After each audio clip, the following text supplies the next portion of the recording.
দুই নয়ন দিয়ে একবার স্বপ্নে দেখবো ওই লোকটা হাসতে হাসতে নবীর গাড়িতে জান্নাতে যাবে। হয়তো নবীর দরদ আপনার আমার অন্তরে নাই, কিন্তু সাহাবীদের দরদে ছিল। কথা ঠিক না বেঠিক?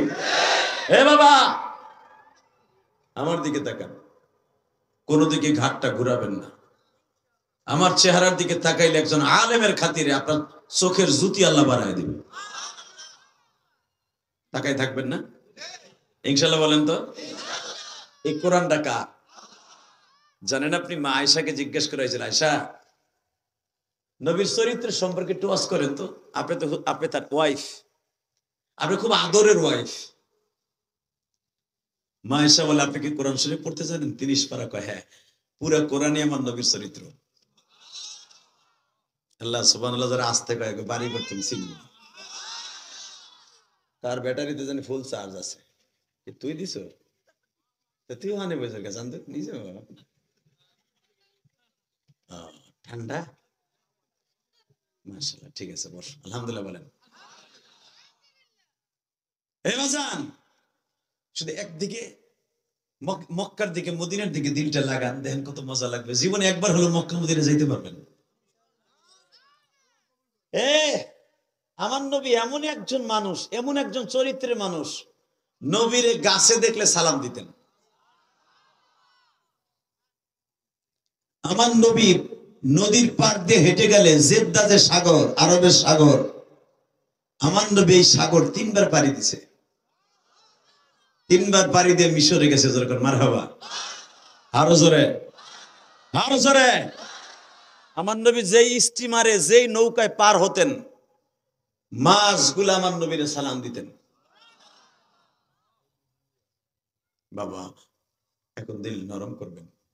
শুধু তাই না, আমার নবীর বয়স যখন 17 বছর, পুরা মক্কার ভিতরে সুনাম হয়ে গেল। মোহাম্মদ নামে একটা বালক আছে, নাম তার আল আমিন। আমার নবী 17 বছরের জীবনে আমার নবীর সুনাম সারা পৃথিবীতে ছড়িয়ে পড়ল। বাজানরে, এই সুনামটা শুধু মক্কায় সীমাবদ্ধ থাকলো না, ইয়ামানে, সুদানে, এমনকি মিশরে, ইরাকে, ইরানের জমিনে, বাবা সিরিয়ার জমিনে আমার নবীর সুনাম ছড়িয়ে পড়ল। যেই সিরিয়া এখন মুসলমানের দখলে, আল্লাহু আকবার জোরে বলতে হবে। এই সিরিয়ার জালিম যে সরকার পতন হইল, ফেরাউনের চাইতে সিরিয়াস। আল্লাহু আকবার জোরে বলেন তো। বদমাইশের পতন হয়ে গেছে।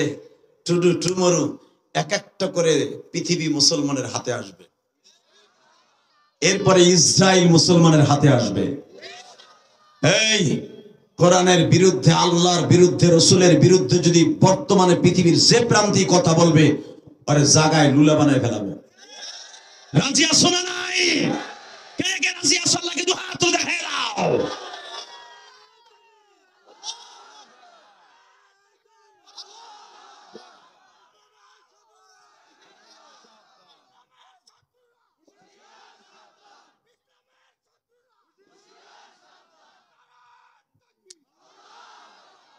মাশাআল্লাহ, আল্লাহ তোমার কণ্ঠকে কবুল করুক। এই দুইটা যুবককে হাউজে কাউসার দান করুক। নবীর সুন্নাত মোতাবেক চলে 5 ওয়াক্ত নামাজি বানাই দিক। রেডি থাকবা। কখন এই তাকবীর লেগে যায় জানি না। আকাডা মুদির দেশে কখন লেগে যায় কওয়া যায় না। সাইফুল ইসলাম আলিফ, এই ছেলেটাকে ইস্কান নামে যে গজব ইস্কান এমন নির্মম ভাবে হত্যা করেছে। সাইফুল ইসলাম আলিফের অপরাধ ছিল একটাই, সে নিরহ মুসলমানের পক্ষে লড়ত। এই সাইফুল ইসলাম আলিফের কাজ ছিল যারা নতুন মুসলমান হইতো, নব মুসলমানের পক্ষে কেস লড়তো, চাইরেনা পয়সা নিত না। এই ইস্কনের এই জাউরাগুলা, এই বেজরমাগুলা দেখছে এরে বাঁচায় রাখলে আমাকে হিন্দু বাংলাদেশ সব মুসলমান হয়ে যাবে। এই জন্য কৌশলে তাকে এইভাবে হত্যা করেছে। সাইফুল ইসলাম আলিফের রক্ত বাংলার জমিনে বেথা দিতে যাবে না। তাকানের দিকে, সর্বময় ক্ষমতার মালিককে, ওই আল্লাহরে গলা ফাটে জোরে একটা আল্লাহ করে ডাক দেন তো, আরো জোরে, আরো জোরে। আল্লাহ তুমি তাকায় দেখো, তোমার কি সুন্দর ডাক দিছে, কত সুন্দর করে ডাক দিছে। পৃথিবীর কোন জাতি তোমার আল্লাহ বলে ডাকে না। ইহুদির বাচ্চারা গড কয়ে ডাকে, খ্রিস্টানরা গড বলে, বৌদ্ধর বাচ্চারা কর্তা বলে, হিন্দুরা ভগবান বলে। الذي أرسل رسوله بالهدى ودين الحق ليظهره على الدين كله وكفى بالله شهيدا.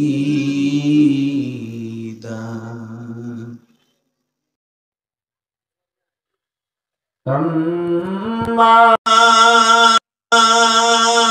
بعد فقد قال الله تبارك وتعالى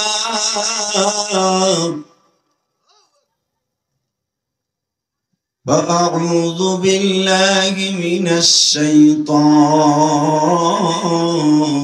الرجيم. بسم الله الرحمن الرحيم.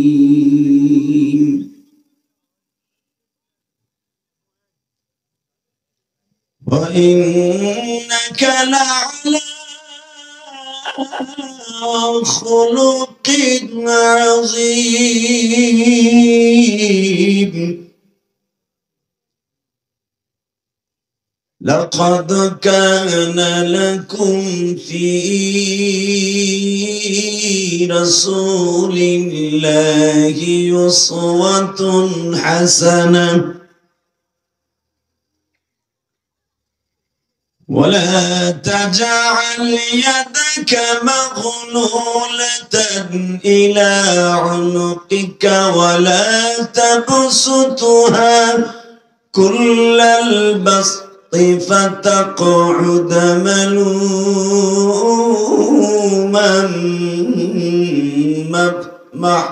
محسورا.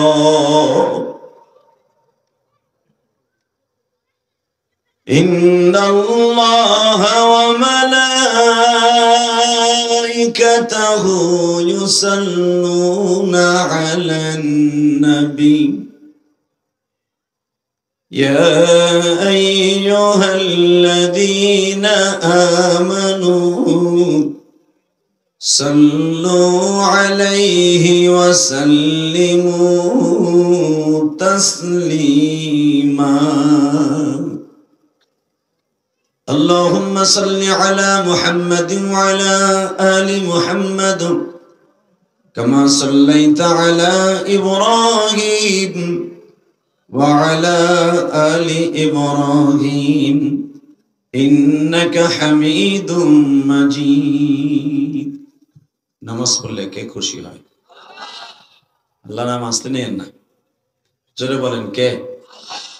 আরো জোরে, আরো জোরে। রোজা রাখলে কে খুশি হয়? হজ করলে কে খুশি হয়? যাকাত দিলে কে খুশি হয়? আর একটা কাজ করলে আল্লাহ আল্লাহ রাসূল দুজন খুশি হয়, দুরূদ শরীফ পড়লে। যে ব্যক্তি দুরূদ শরীফ দিয়ে তার অ্যাকাউন্টকে ভরপুর রাখবে, সে মৃত্যুর সময় হাসতে হাসতে কালেমা পড়তে পড়তে বিদায় নেবে। যে ব্যক্তির অ্যাকাউন্টটা দুরূদ দিয়ে ভরপুর রাখবে, ফুল করে রাখবে, কবরে যাওয়ার সাথে সাথে সওয়াল জবাব আসান হয়ে যাবে। কাউরে সওয়াল জবাব দিতে হবে না, আল্লাহ নিজের পক্ষ থেকে সওয়াল জবাব হয়ে যাবে। এ ভাই, যারা রাস্তায় দাঁড়ায় আছেন নিচে নামেন। আল্লাহর ওলিরা নিচে নামো। বগাগুলো এরপরে যদি খাড়াই থাকে, আল্লাহ বিচার তোমার কাছে দিলাম।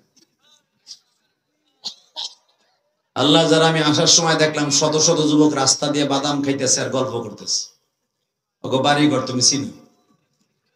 ও বোর কাছে বইলে আইছে, মার কাছে বইলে আইছে, ভাড়ার টাকা দাও, ও আর শুনতে যাই।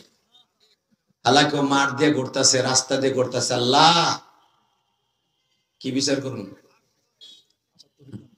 ভয় পাইছে, বর্দাদিন লাগবো, আল্লাহ গিয়ে যেতে পারে, মুসাফির তো, ঠিক না বেঠিক? আল্লাহ আমার কলিজার ভাইরা যারা রাস্তা দিয়ে ঘুরতেছে, ওদেরকে তাড়াতাড়ি আসার তৌফিক দান করে। আল্লাহ ওদেরকে হেদায়েত নসিব করো। আল্লাহ ওদেরকে আব্দুল কাদের জিলানীর মতো ওলি বানায় দেন। ওদের ছেলে মেয়েকে আল্লাহ কবুল করেন। দোয়া করার পর যদি আল্লাহ না আসে, এরপরে বিচার তোমার কাছে। যেরকম মারহাবা। এবার বলেন তো সর্বময় ক্ষমতার মালিককে? ওই আল্লাহর প্রশংসা বলেন তো দেখে আলহামদুলিল্লাহ। কেওর ভাঙ্গা বাইতুল আমান জামে মসজিদের উদ্যোগে 24শে ডিসেম্বর 2024 আজকের মাহফিলের সম্মানিত সভাপতি, আপনাদের অত্যন্ত প্রিয় মানুষ, অত্র মসজিদের সম্মানিত সভাপতি জনাব মোহাম্মদ আলী মোল্লা, বারাকাল্লাহু ফি হায়াতি, জারকাল মারহাবা। লোকটার এত সুন্দর ব্যবহার কল্পনার বাহিরে, এবং তার ভাগ্না ইকবাল, মামু যেমন ভাগ্না হন, মামু ভাগ্না যেখানে আপাত বিপদ নাই সেখানে, জারকাল মারহাবা। ভাগ্না যেরকম মামু সেমন, কলিজাওয়ালা মানুষ। আজকের মাহফিলের আপনাদের দ্বিতীয় বক্তা যিনি, উনি সব জায়গায় প্রধান বক্তাই থাকেন। অত্যন্ত সরলতা কণ্ঠ, জ্ঞান গর্ভ আলোচনা করেছেন মুফতি মাওলানা তোফাজ্জল হোসেন আজাদি মাদারীপুরি, বারাকাল্লাহু ফি হায়াতি। আজকের মাহফিলে আরেকজন বিশেষ বক্তা মুফতি মামুন রশিদ আজাদি। মাহফিল পরিচালনায় নুরুল ইসলাম নজরুল। সকলকে জানাই আমার অন্তরস্থল থেকে ধন্যবাদ, মোবারকবাদ। বলেন তো, এই মাহফিল আয়োজন করেছে এত সুন্দর করে, আপনার খুশি না বেজার? এই মাহফিল কি আগামীকালকে থাকবে? এই মাহফিলটার জন্য কত শ্রম আমার যুবক ভাইরা দিয়েছে। আমি দেখলাম, আমি যখন প্যান্ডেলের ভিতরে আসতেছিলাম, যুবকদের আত্মচিৎকার, খুশির আত্মচিৎকার, আমার দিলটা ভরে গেছে। যে যুবকগুলো আসলে ওয়াজের প্যান্ডেলে দৌড়ানোর কথা না, ওদের দৌড়ানোর কথা মমতাজের পিছনে, ওদের দৌড়ানোর কথা মনির খানের পিছনে, সাকিব খানের পিছনে। কিন্তু আজকে তাদের পিছনে না দৌড়িয়ে, কোরআনের পিছনে দৌড়িয়ে আমাদের মতো মুসাফিরকে কথা বলার মতো সুযোগ করে দিয়েছেন এত সুন্দর প্যান্ডেলের দ্বারা। আল্লাহ তাদেরকে আপনি কবুল করেন, আল্লাহ তাদেরকে আপনি কবুল করেন। এই যুবকগুলাকে আপনি যে যে পেশা চায়, আপনি সেই পেশা কবুল করেন। কেউ যদি প্রবাসী হতে চায়, ইটালি, জার্মান, জাপান, আমেরিকা, যে যে দেশে যেতে চায়, আল্লাহ এদেরকে কামাইয়ের জন্য কবুল করে নিয়ে। দোয়াটা ভালো করলাম না খারাপ করলাম? এইবার কইবেন হাত উঁচা করে একসাথে, রেডি? হাত চাদরতে বাইর করেন। চাচা, এক চাচা বউর মতো বই রয়েছে, চাদর মাদর গায়ে দিয়ে এমনি আওয়াজ হবে। হাত দুটা উঠবে একসাথে, নামবে একসাথে, রেডি? সমস্ত প্রশংসার মালিককে নামান হাত। নামবেও খুব দ্রুত, এক চাচা লাগে জানি চাষি বাইরে ভেঙে লেছে হাত দুটা। হাত নামবেও যত দ্রুত, উঠবে তত দ্রুত। রেডি? উঠে তো বুঝিনি, রেডি করতে বুঝিনি। একসাথে উঠবে, রেডি? ড্যান্স শুরু করছে। এখান থেকে সহিহ সালামতে বাসায় যাওয়ার তৌফিক কে দিবে? নামান হাত। আল্লাহ দেখেন, এই হাত দুইটা আপনারে দেখাইছে। এই হাত দুটাকে আপনি মৃত্যুর আগ পর্যন্ত সতেজ রাখবেন। যেরকম আমিন, আরো জোরে বাজান বলেন তো। এই পৃথিবীতে যত প্রকার মানুষ আছে, সবচেয়ে দামি মানুষ হলো মুসলমান। ঠিক না বেটি? জোরে কোন বেড়া, এই কথা আমি কমু, তুমি কবা না। আল্লাহ, এই যে দুলাভাই পোলারা নিচে নাম, এই ভলান্টিয়ার রাখো, ওইগুলোর বাইরে নামা তো নিচে, তাহলে ধাক্কায় রাস্তা রইবার নেই। তামসা দেখতেছে খারায় খারায়, এই ভলান্টিয়ার, ওই তাবিজ যেটা গলায় দিছে ভলান্টিয়ার, এইটাই খারাই দিচ্ছে। ভলান্টিয়ার আর কোনো কাজ নাই, সবগুলা নিচে বহ। একসাথে বলেন, যত সময় আলোচনা চলবে আপনি থাকবেন না ভাগবেন? ইনশাল্লাহ বলেন, আলহামদুলিল্লাহ বলেন। আল্লাহ আপনাদের সবাইকে তৌফিক দান করো। বলেন তো, পৃথিবীতে আমাদের সাথে দামি মানুষ, মুসলমানের সাথে দামি মানুষ আর কেউ আছে? আর যত মাখলুক আছে, সবচেয়ে দামি মাখলুক হলো মানুষ। লাকাদ কাররামনা বনি আদম, সবচেয়ে দামি মানুষ হলো বনি আদম। কথা ঠিক না? এই দামি মানুষের ভিতরে আবার আরেকটা দামি মানুষ আছে, তার হলো আমার বিশ্ব নবী। ঠিক না বেঠিক? জোরে কোন। বাবাজান, আমার নবীর মতো সুন্দর মানুষের পৃথিবীতে আল্লাহ কাউকে বানায় নাই। ঠিক না? দেখেন আমার আল্লাহ কোরআনে কি বলে, শুধু দুইটা আয়াতের তাফসীর করে বিদায় নেব ইনশা। বাজান, আমার নবীরে গাছে চিনছে, মাছে চিনছে, বনের হরিণী চিনছে, পাথরে চিনছে, পানির কুয়ায় চিনছে, আমরা চিনি নাই। ঠিক না বেঠিক? তা না হলে বিগত সরকারের আমলে আমার নবীরে কত কিছু কইয়া গালি দিছে। বঙ্গবন্ধুরে গালি দিলে, শেখ মুজিবুর রহমানরে গালি দিলে, শেখ হাসিনা বাড়িঘর সুদ্ধা জ্বালায় হালাইছে। আমরা তার বাপের ভাস্কর্যের বিরুদ্ধে কথা বলছি বিদায় আমাকে ধরে ধরে জেলখানা আয়না করে ঢুকাইয়া গরম রুম দিছে। কথা কর না কে? বঙ্গবন্ধুর বিরুদ্ধে কথা বললে আওয়ামী লীগ এলাকা অন্তরে ব্যথা লাগে, বিএনপির বিরুদ্ধে কথা বললে, জিয়াউর রহমানের বিরুদ্ধে কথা বললে বিএনপি এলাকা কলিজা আগুন লাগে, জামাতের মওদুদের বিরুদ্ধে কথা বললে জামাত এলাকা কলিজা আগুন লাগে, সরমনার পীর সাহেবের মুরিদরা সরমনা পীর সাহেবের গালি দিলে কষ্ট লাগে। আমার নবী কি এতই ছোট হয়ে গেছে? শোনেন আমার নবী কত বড়। وَإِنَّكَ لَعَلَى خُلُقٍ عَظِيمٍ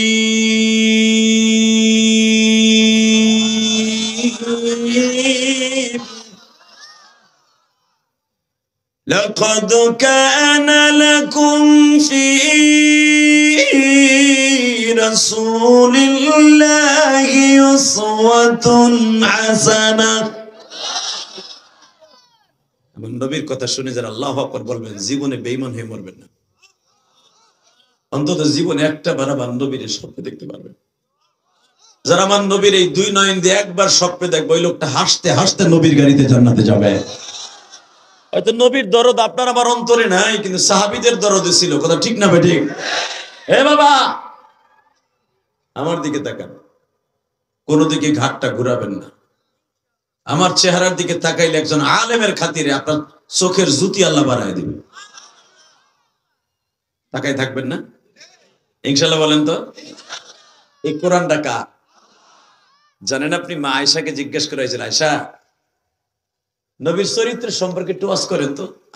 আপনি তার ওয়াইফ, আপনি খুব আদরের ওয়াইফ। মা আয়েশা বলে, আপনি কি কোরআন শরীফ পড়তে জানেন? 30 পারা। কয়, হ্যাঁ, পুরো কোরআনই আমার নবীর চরিত্র। আল্লাহ সুবহানাল্লাহ। যারা আসতে কয় বাড়ি করতে চিনব, তার ব্যাটারিতে জানি ফুল চার্জ আছে। তুই দিস, তুই হানে বসে গেছেন তো নিজে। ঠান্ডা, মাশাআল্লাহ, ঠিক আছে, বস, আলহামদুলিল্লাহ বলেন। হে বাজান, শুধু একদিকে মক্কার দিকে মদিনার দিকে দিলটা লাগান, দেখেন কত মজা লাগবে। জীবনে একবার হলো মক্কা মদিনা যাইতে পারবেন। আমার নবী এমন একজন মানুষ, এমন একজন চরিত্রের মানুষ, নবীরে গাছে দেখলে সালাম দিতেন। আমার নবী নদীর পাড় দিয়ে হেঁটে গেলে জেদ্দা যে সাগর, আরবের সাগর, আমার নবী এই সাগর 3 বার পাড়ি দিছে।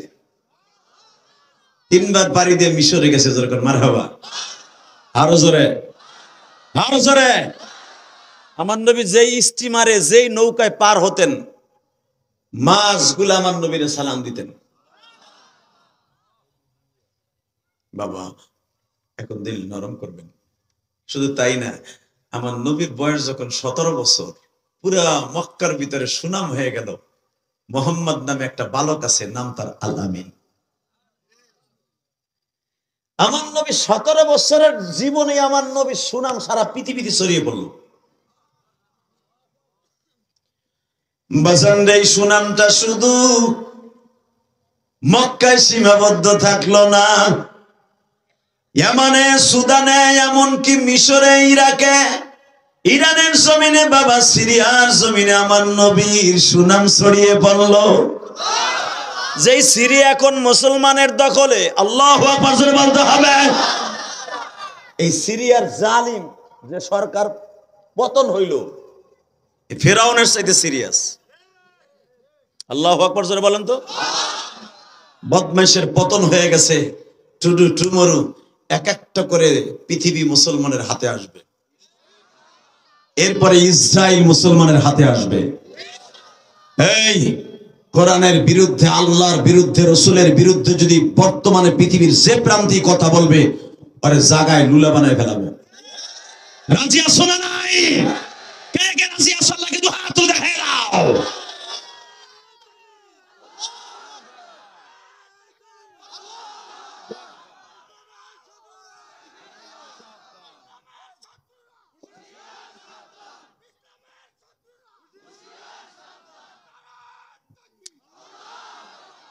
মাশাআল্লাহ, আল্লাহ তোমার কণ্ঠকে কবুল করুক। এই দুইটা যুবককে হাউজে কাউসার দান করুক। নবীর সুন্নাত মোতাবেক চলে 5 ওয়াক্ত নামাজি বানাই দিক। রেডি থাকবা। কখন এই তাকবীর লেগে যায় জানি না, আকাডা মুদির দেশে কখন লেগে যায় কোয়া যায় না। সাইফুল ইসলাম আলিফ, এই ছেলেটাকে ইস্কান নামে যে গজব ইস্কান এমন নির্মম ভাবে হত্যা করেছে। সাইফুল ইসলাম আলিফের অপরাধ ছিল একটাই, সে নিরহ মুসলমানের পক্ষে লড়তো। এই সাইফুল ইসলাম আলিফের কাজ ছিল যারা নতুন মুসলমান হইতো, নব মুসলমানের পক্ষে কেস লড়তো, চাইরে না পয়সা নিত না। এই ইস্কনের এই জাউরাগুলা, এই বেজরমাগুলা দেখছে এরে বাঁচায় রাখলে আমাকে হিন্দু বাংলাদেশ সব মুসলমান হয়ে যাবে। এই জন্য কৌশলে তাকে এইভাবে হত্যা করেছে। সাইফুল ইসলাম আলিফের রক্ত বাংলার জমিনে বেথা দিতে যাবে না। তাকান দিকে, সর্বময় ক্ষমতার মালিককে, ওই আল্লাহরে গলা ফাটে জোরে একটা আল্লাহকে ডাক দেন তো, আরো জোরে, আরো জোরে। আল্লাহ তুমি তাকায় দেখো, তোমার কি সুন্দর ডাক দিছে, কত সুন্দর করে ডাক দিছে। পৃথিবীর কোন জাতি তোমার আল্লাহ বলে ডাকে না। ইহুদির বাচ্চারা গড করে ডাকে, খ্রিস্টানরা গড বলে, বৌদ্ধর বাচ্চারা কর্তা বলে, হিন্দুরা ভগবান বলে। এ মাইকের আওয়াজ কম, আবার বাড়াও একভাবে থো। তুমি নিচে নামো, তুমি দুই হাত ছেড়ে আর একটু টন ব্যাস বাড়াও, মাস্টারটা হালকা বাড়াই দাও, টন ব্যাসটা একটু বাড়াও। তোমার সেট ভালো, সব ভালো, নিচেরটা লাগাইছো 2 নাম্বার, 3টা ঠিক আছে। মারহাবা বলেন, আরো জোরে বলেন, আর একটু হালকার উপর ঝাপসা মারো। আমরা কই নেই, ওরে পিছিয়ে মাইক ঠিক তো সব ঠিক। হ্যাঁ, হাত সরাও। তুমি 2 হাত দূরে যাও। তাকবীর দিলে কমাই দিবা, মাও তেনতে ফিক্কা মারবো তোমার কপাল ধরে। কালকে ওই ওই একটা বাজে মাইক আছিল, কালকে গলাটা শেষ করছি। কালকে তোমার মাইক ভালো, প্রশংসা করতে জানালে এমন বদনাম করে থিয়ে যাও, তোর মালাই ব্যস্ত নিব না। মারহাবা বলেন, আরো জোরে আল্লাহু আকবার বলতে হবে। হ্যাঁ, ঠিক আছে। এই মুসলমানের সন্তান, পৃথিবীর সর্বময় ক্ষমতার মালিক আল্লাহ বলেছে, ওয়া ইন্নাকা লাআলা খুলুকিন আযীম। আমি স্রষ্টার সৃষ্টিজীবের মধ্যে সবচেয়ে দামি চরিত্রের অধিকারী আমার বিশ্ব নবী। কথা ঠিক না ঠিক? আমার ওই নবীরে যদি কেউ বাংলার জমিনে সন্ত্রাসী বলে গালি দেয়, ওর জায়গায় পুঁতে ফেলবো। ওর বডি থাকবে এক জায়গায়, আর কল্লা থাকবে আর এক জায়গায়। রাজি আছেন না? তাকান এদিকে। আমার নবী শুধু মানুষের নবী না, সারা দুনিয়ার নবী। আলহামদুলিল্লাহ বলেন। বাজান রে, 17 বছর বয়সে আমার নবীর প্রশংসা সারা পৃথিবীতে ছড়িয়ে পড়ল। হঠাৎ করে মা খাদিজার কাছে খবরটা পৌঁছে গেল। কেমন? আরে তোমার বংশের ভিতরে, কুরাইশ বংশের ভিতরে আব্দে মানাফের সিঁড়িতে একটা ছেলের আবির্ভাব হইছে, যারা দেখলে ক্ষুধা লাগে না। যদি কইতাম তোমারে দেখলে ক্ষুধা লাগে না, তুমি সুবহানাল্লাহ জোরে কইতা। আমার নবী এত সুন্দর চেহারার অধিকারী, আমার নবীর একবার দেখলে জীবনে চেহারা কেউ বলতো না। আমার নবীর জীবনে কেউ একদিন যদি নেক নজরে দেখতো এই চেহারাটা, জীবনে কোনোদিন ওই চেহারার খবর কেউ বলতো না। এই জন্যই তো আমার নবীর যদি জীবনে কেউ স্বপ্নে দেখে, ওই লোকটা হাসতে হাসতে জান্নাতে যাবে। বাজানরে খবরটা ছড়িয়ে গেল সারা পৃথিবীতে, চলে গেল মা খাদিজার কানে। খাদিজা তখন দুইটা স্বামীর ঘর করা হয়ে গেছে, বাবা নাই, বাবার ব্যবসা দেখতেছে। ইন দি মিন টাইমে মা খাদিজা একজন বিশ্বস্ত ম্যানেজার খুঁজতেছে। হঠাৎ করে কে যেন খবর দিল, ম্যাডাম আল আমিন নামে একটা ছেলে, নাম তার মোহাম্মদ ওরফে আল আমিন, ওই ছেলেটারে যদি আপনার বাড়ির ম্যানেজার বানাইতে পারেন গো ম্যাডাম, আপনার ব্যবসায় এত লাভবান হবে, আজও পর্যন্ত আপনার বাবার থেকে নেই পর্যন্ত লাভবান হন না।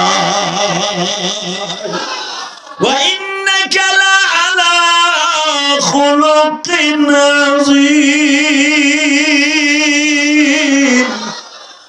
ولا تجعل يدك مغلولة إلى عنقك ولا تبسطها كل البسط فتقعد ملوما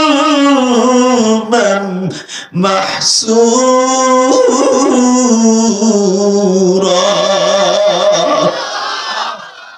আল্লাহ তোমার নবীর কথা শুনে যারা এখন কাঁদবে, একবার হলো নবীর স্বপ্নে দেখাবো। বাবা, ভারতের ভিতরে গত 3 মাস আগে আপনারা জানেন এক পুরোহিত, হিন্দু ব্রাহ্মণ পুরোহিত নাম, আমার নবীরে লুচ্চা কয়ে গালি দিছে। আমার নবীরে বলছে নবী মুহাম্মাদের চরিত্রে ভেজাল আছে। পুরোহিত অ্যারেস্ট হয়েছে। চাচা মুদি আকাড়াকে বলবো অতি তাড়াতাড়ি পুরোহিতকে আপনি ফাঁসির মঞ্চে ঝুলান। কথা বলেন না কেন? এই ভারতবর্ষ মুসলমানের হাতে ছিল। মাহমুদ গজনবী 17 বার ভারতবর্ষ বিজয় লাভ করেছে। এই মুসলমানের দেশ, সম্রাট আকবরের দেশ। মনে রাখতে হবে, শত শত বছর মুসলমান শাসন করেছে এই দেশ। এই দেশে আমার নবীরে গালি দিয়া কোন পুরোহিত আকাড়া ওই দেশে ঠিক থাকতে পারবে না। ওর চাপাড়ি খুলে ফেলাবো। রাজি আছেন না নাই? রাজি আছেন না নাই? রাজি আছেন না? একবার লাগে হাত উঁচু করে দেখাই দাও।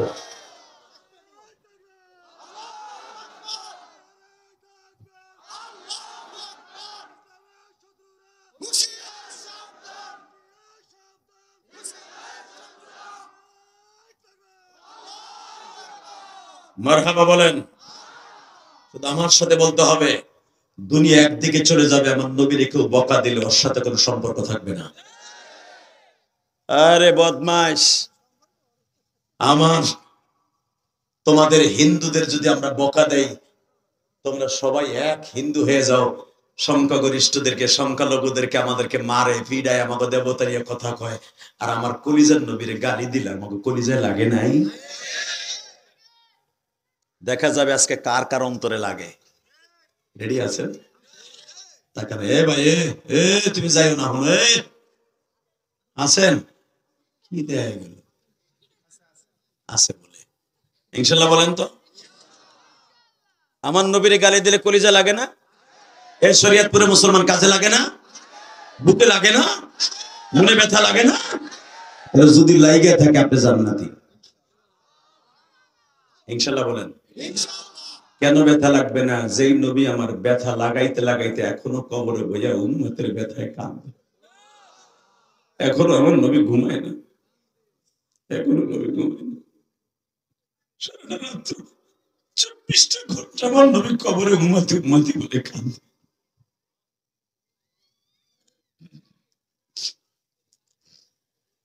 বেজেন্ডে মা খাদিজাকে বলা হইল, ম্যাডাম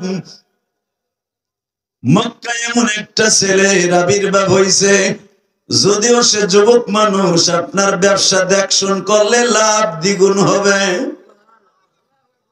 বরঞ্চ আপনার একটা মাল চুরি যাবে না, একটা টাকা এদিক সেদিক যাবে না, সব টাকা আপনার ব্যাংকে জমা হবে।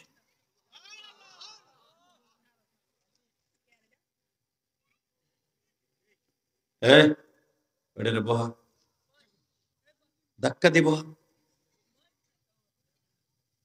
আবার তোরা 3 জন একসাথে কথা বলছিস, মোটাটা দিকে এদিকে তুই নেব দুজন একদম বইস না মারহাবা কথা আমার কাছে আই বলি আমার দিক তাকাই থাকো সোনা পাখি তুমি খুব ভালো ছেলে আমি দেখছি আমি যখন আসতেছি তুমি তাকবীর জোরে জোরে দিছো আল্লাহ তোমাকে কবুল করো এই ছেলেরাই কিন্তু একদিন ভবিষ্যৎ আমি ইলিয়াস রহমান জিহাদি এত বড় বড় পড়র পড়র কথা কই তাফসীর করি কত কিছু আমার কোন ইলিয়াস রহমান জিহাদি সাহেবের পাগল কিসের সাতার জিহাদি আমি যখন ওর মতো ছিলাম আমি লুঙ্গি পরি নাই ঠিক মতো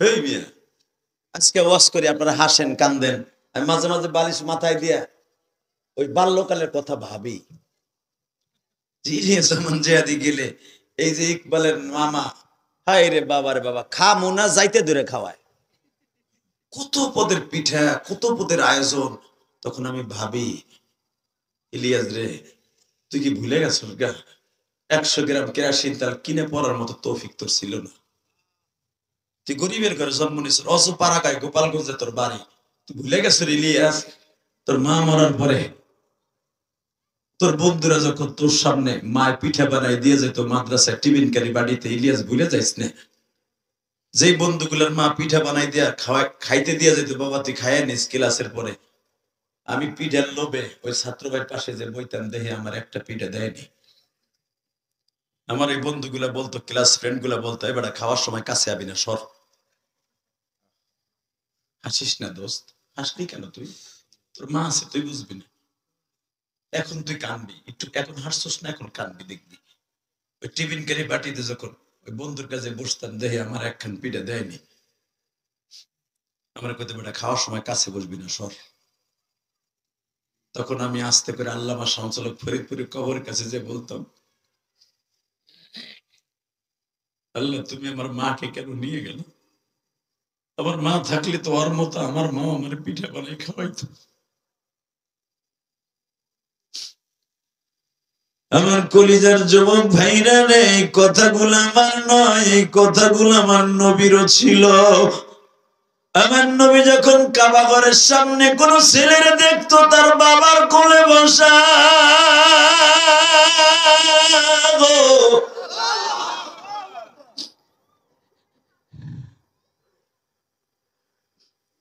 যখনই দেখতেন কোন বাবা তার ছেলেরে ঘাড়ে করে কাবা ঘর তওয়াফ করতেছে এই যে ইকবাল আর মাত্র 6 মাসের বাচ্চা লয়ে 3 মাসের বাচ্চা লয়ে উমরা করে আসছে বাবা ও আমারে বলে হুজুর আমার ছেলেটারে আমি বুকের মধ্যে বাইন্ধা নিয়ে তওয়াফ করছি কোলে নিয়ে মক্কা মদিনা তওয়াফ করছি বাজান রে এইভাবে নবীর যুগে অনেক বাবায় ছেলেরে কোলে করে যখন তওয়াফ করতো আমার নবী সাবা পাহাড়ের পাশে দাঁড়ায় কাঁদতে আর বলতো আব্বা তুমি কই গো বাবা তুমি কই গো বাবা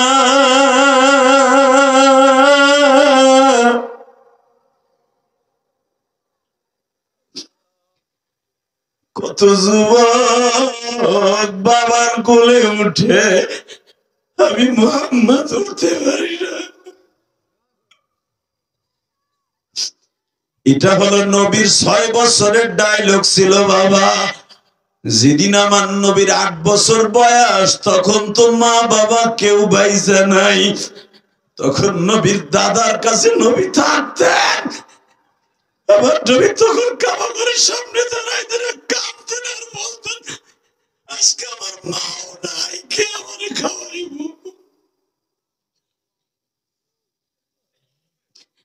আল্লাহ দেখো শরীয়তপুরের জমিনে কে আমার নবীর কথা শুনে কান্দে এখানে অনেকে আছে মাও নাই বাবাও নাই এই যে ইকবালের টাকা আছে ওগো 4টা ভাইয়ের টাকা আছে পয়সা আছে আর জনম দুঃখ মিয়া বাবা নাই গো বাবা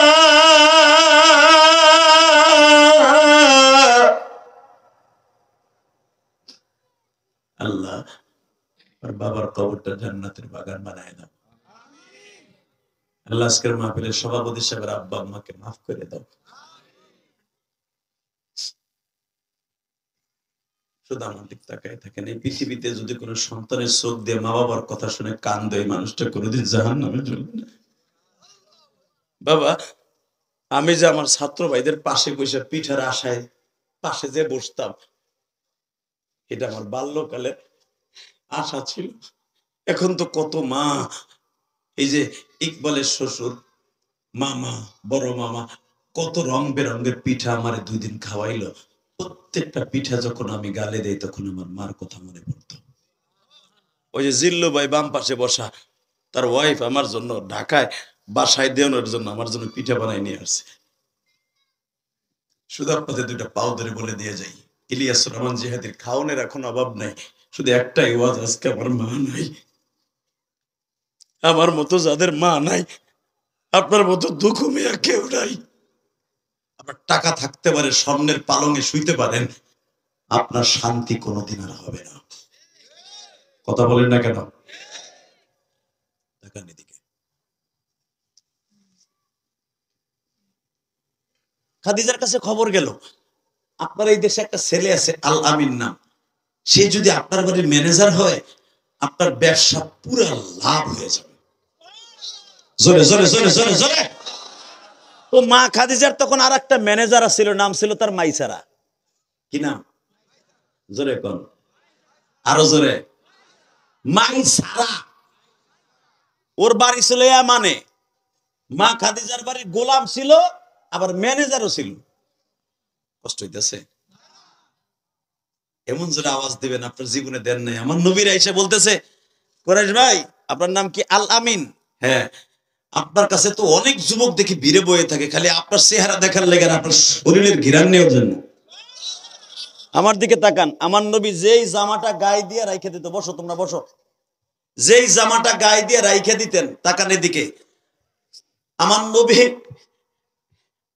যেই জামা গায়ে দিয়ে, নবীর 4টা জামাই পৃথিবীতে আছে, আলহামদুলিল্লাহ বলেন। আমার নবীর 4খান তরবারি পৃথিবীতে আছে। আমার নবীর 22 থেকে 23টা চুল মোবারক, দাড়ি মোবারক আছে 4টা, এখনো পর্যন্ত তুরস্কের জমিনে। বছরে একবার খোলে ওই বাক্সটা, এরকম একটা স্বর্ণের বাক্স আছে, মকমলের রেশমের কাপড় দিয়া নবীর চুলগুলাকে এইভাবে মকমল দিয়ে পেঁচানো, 70 পাল্লা মকমলের কাপড় দিয়ে পেঁচানো। এটা যখন খোলা হয়, আপনারা জানেন নবীর চুল যখন খোলা হয় পুরো ঘর ঘুনানে আলো হয়ে যায়।